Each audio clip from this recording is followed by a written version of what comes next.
Urakoze Yesu Kristo umucunguzi w'abizera, ndagushimye cyane kuko uri umurengezi w'ubugingo bwacu, uzamuri icyubahiro, izina ryawe nirishimwe, nuhimbazwe cyane kandi niwongere ushyirwe hejuru, mukiza mwiza. Turakunezereye cyane kubw'aka kanya, kubw'umuteguro wawe ndetse n'imbaraga zawe mwami Yesu Kristo umucunguzi w'abizera. Nongeye nubashye gukora kwawe kwera, mpamagaye amaraso ya Yesu, mpamagaye ubwiza bw'Imana, gushyigikirwa n'Uwiteka, kurengerwa nawe cyane mucunguzi w'abizera.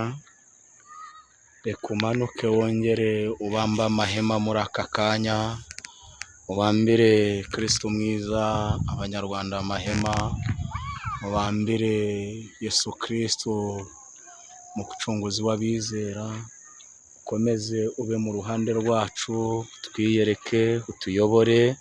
Intsinzi yawe, ubutware bwawe, ubushobozi bwawe, umucyo w'ijuru utumurikire Kristo mwiza. Ibendera ry'ubutsinzi rikomeze ribane natwe, kandi mutanga bugingo, murengeza ubugingo bwacu.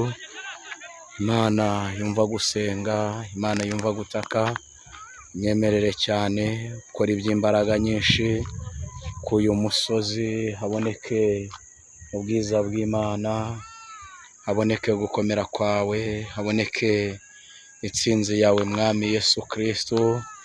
Ubutware bwawe ndetse n'ubushobozi bwawe buganze kandi butegeke, umuteguro ube mwiza mwami Yesu Kristo.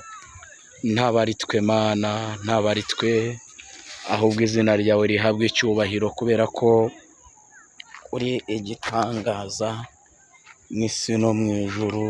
Nta yindi Mana, nta wundi uhwanye nawe, nta n'uwakugereranya, nta n'uwarogoye umugambi wawe. Mu izina rya Yesu Kristo umucunguzi mwiza, ndahamagara ineza y'Imana, ndahamagara ubwiza bw'Uwiteka, ndahamagara imbabazi zawe, umucyo wawe mwami. Sengera abantu bawe, abari mu mahanga, abari ndetse Kristo mwiza ahantu hatandukanye, mu izina rya Yesu.